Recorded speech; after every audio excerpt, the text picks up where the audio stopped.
नमस्कार मंडळी, आज आम्ही तुमच्यासाठी घेऊन आलो आहोत कोकणातील दापोलीजवळील एक सत्य भयावह घटना. कथेचे शीर्षक आहे हा खेळ सावल्यांचा. चला तर मग ही कथा ऐकण्यासाठी आपण जाऊया आमच्या यूट्यूब चॅनेलवर भूतांच्या गावात. माझं नाव प्रशांत. मी कोकणातल्या दापोलीजवळील नरगोली नावाच्या एका लहानशा गावात राहतो.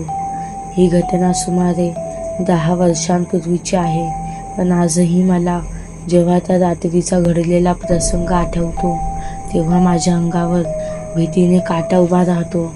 त्यावेळेस मी मुंबईत नोकरी करत होतो आणि दर काही महिन्यांनी माझ्या गावी येत असे. माझ्या गावी जाण्यासाठी एका जंगलातून जाणाऱ्या जुन्या कच्च्या रस्त्यावरून प्रवास करावा लागे. तो रस्ता जरी दिवसाच्या वेळी शांत वाटत असला तरी रात्री मात्र भलताच भयावह वाटत असे.